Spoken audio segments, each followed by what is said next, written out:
Serial killer Sebastian, ധർമ്മസ്ഥലയ്ക്ക് തുല്യമായ കൊലപാതകങ്ങൾ. Express വാർത്തയുടെ പുതിയ എപ്പിസോഡിലേക്ക് സ്വാഗതം. ഞാൻ രാജേഷ് KR.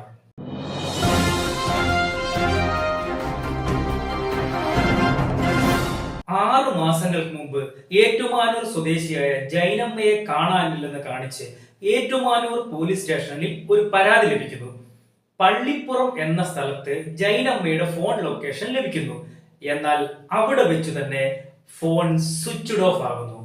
ജൈനമ്മയെ കാണാനില്ലെന്ന മെസ്സേജ് പ്രാദേശികമായ ഗ്രൂപ്പുകളിൽ വരികയും എവിടെയെങ്കിലും ജോലിക്ക് നിൽക്കുകയാണെന്ന് ശ്രദ്ധയിൽപ്പെട്ടാൽ അറിയിക്കണമെന്നുള്ള പോലീസ് സന്ദേശം എല്ലായിടത്തും പരന്നു. ടവർ ലൊക്കേഷൻ കേന്ദ്രീകരിച്ച് ക്രൈം ബ്രാഞ്ച് ചേർത്തലയിലെ സെബാസ്റ്റ്യന്റെ വീട്ടിലെത്തുന്നു. സെബാസ്റ്റ്യന്റെ വീട്ടിലും പറമ്പിലുമൊക്കെ നടത്തിയ തിരച്ചിലിൽ അസ്ഥികൾ ലഭിക്കുന്നു. അതോടെ ചിത്രം തെളിയുന്നു. ധർമ്മസ്ഥലയിൽ നടന്നതുപോലെയുള്ള കൊലപാതക പരമ്പര തന്നെയാണ് ചേർത്തല ചേന്നംപള്ളിപ്പുറം ഗ്രാമപഞ്ചായത്തിൽ 9-ാം വാർഡിലെ സെബാസ്റ്റ്യന്റെ വീട്ടിലും നടന്നത്. വസ്തുക്കച്ചവടത്തിലെ ഇടനിലക്കാരനാണ് 68-കാരനായ സെബാസ്റ്റ്യൻ. നാട്ടുകാരുമായി അത്ര അടുപ്പമൊന്നുമില്ലെങ്കിലും ഇയാൾക്ക് പറ്റിയ ചില കൂട്ടുകെട്ടുകളൊക്കെ ഉണ്ടെന്നും പറയുന്നു. സ്ത്രീ വിഷയത്തിൽ താല്പര്യം കൂടുതലുള്ള തികഞ്ഞ മദ്യപാനി കൂടിയാണ് സെബാസ്റ്റ്യൻ. 2.5 ഏക്കറും ഒരു വീടും ഇയാൾക്കുണ്ട്. വർഷങ്ങളായി പിണങ്ങിപ്പോയ ഭാര്യ അവരുടെ സ്വന്തം വീടായ ഏറ്റുമാനൂരിലാണ് താമസം. സെബാസ്റ്റ്യൻ ചേർത്തലയിലെ വീട്ടിൽ ഒറ്റയ്ക്കാണ് താമസം.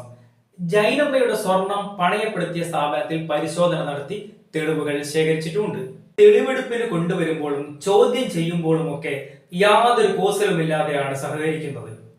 ജൈനമ്മ കൊലക്കേസിന് പുറമെ ഓരോന്നായി പുറത്തു വരികയാണ്. ഏറ്റുമാനൂർ സ്വദേശി ബിന്ദു പത്മനാഭൻ, ചേർത്തല സ്വദേശി ഐഷ, ചേർത്തല 13-ാം വാർഡിലെ സിന്ധുവിനെ കാണാതായിട്ട് 5 വർഷം കഴിഞ്ഞിരിക്കുന്നു. ഇതെല്ലാം അന്വേഷണ പരിധിയിൽ വരുന്നുണ്ട്. നിരവധി സ്ത്രീകളെ ഇയാൾ വകവരുത്തിയതായുള്ള സംശയം പോലീസിനുണ്ട്. അതിനാൽ കഴിഞ്ഞ 16 വർഷത്തിനിടെ കാണാതായ സ്ത്രീകളുടെ വിവരം ശേഖരിക്കാൻ ഒരുങ്ങുകയാണ് പോലീസ്. കഴിഞ്ഞ കുറച്ച് ദിവസങ്ങളായി കനത്ത പോലീസ് കാവലിലാണ് സെബാസ്റ്റ്യനും വീടും പരിസരവും. വീട്ടിലേക്കും അതിനോട് ചേർന്ന പരിസരങ്ങളിലേക്കുമുള്ള പ്രവേശനം പൂർണ്ണമായി നിരോധിച്ചിരിക്കുകയാണ്. കാടും പരിസരവും വെട്ടി തെളിച്ച് മണ്ണുമാന്തി ഉപയോഗിച്ച് പറമ്പിലെ ഓരോ മുക്കും മൂലയും പരിശോധിക്കുകയാണ്. കുളങ്ങളും കക്കൂസ് മാലിന്യ ടാങ്കും കിണറും വിശദമായി പരിശോധിച്ചു. ഓടിളക്കിയും മാർബിൾ തറ പൊളിച്ചും തിരച്ചിൽ തുടർന്നുകൊണ്ടേയിരിക്കുന്നു. ധർമ്മസ്ഥലയിൽ കുഴിച്ചു മൂടിയത് 100ഓളം മൃതശരീരങ്ങൾ. അതിന്റെ വാർത്തകൾ പടർന്നുകൊണ്ടിരിക്കുമ്പോഴാണ് ചേർത്തലയിലെ കൊലപാതക പരമ്പരയുടെ വാർത്ത പുറത്തു വരുന്നത്. കാണാതായ 4 പേരിൽ 3 പേരുടെയും വിവരങ്ങൾ ലഭിക്കണമെങ്കിൽ സെബാസ്റ്റ്യനെതിരെ തെളിവുകൾ സഹിതമുള്ള ചോദ്യം ചെയ്യൽ ആവശ്യമാണ്. പള്ളിപ്പുറത്തെ പറമ്പിൽ നടത്തിയ വിശദ പരിശോധനയിൽ പുതിയ അസ്ഥിഭാഗങ്ങൾ കിട്ടിയതായാണ് പുറത്തു വരുന്ന വിവരം. ചോദ്യം ചെയ്തപ്പോൾ സെബാസ്റ്റ്യൻ ചൂണ്ടിക്കാട്ടിയ ഇടങ്ങളിലും പരിശോധന നടത്തുന്നു. കൂടാതെ കെടാവർ നായകൾ നൽകിയ സൂചനയിലും പരിശോധിക്കുന്നുണ്ട്. ജൈനമ്മയുടെ കേസുമായുള്ള വിവരങ്ങൾ മാത്രമാണ് സെബാസ്റ്റ്യൻ തുറന്നു പറയുന്നത്. എന്നാൽ അതിനോടുകൂടി പോലീസ് നടത്തിയ ഇടപെടലുകൾ മറ്റു തിരോധാനങ്ങളുടെ ചുരുളഴിയാനുള്ള സാധ്യത കാണുന്നുണ്ട്. തെളിവുകൾ ബാക്കി വയ്ക്കാതെ വളരെ വിദഗ്ധമായ രീതിയിൽ കൊല നടത്തുകയാണ് ഇയാളുടെ രീതി. എന്നിട്ട് അവരുടെ സ്വത്തുവകകൾ കൈക്കലാക്കും. യാതൊരു കൂസലുമില്ലാതെ ഒന്നും തുറന്നു പറയാത്ത സെബാസ്റ്റ്യന്റെ പ്രകൃതം കേസ് അന്വേഷണത്തെ ബാധിക്കുന്നുണ്ട്. പ്രായത്തിൻ്റെതായ അവശതകൾ നിലനിൽക്കുന്നതും വെല്ലുവിളിയാണ്.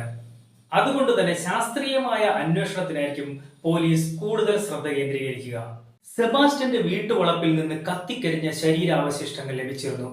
2 ദിവസങ്ങളിലായി വ്യത്യസ്ത ഇടങ്ങളിലായാണ് ശരീരാവശിഷ്ടങ്ങൾ ലഭിച്ചത്.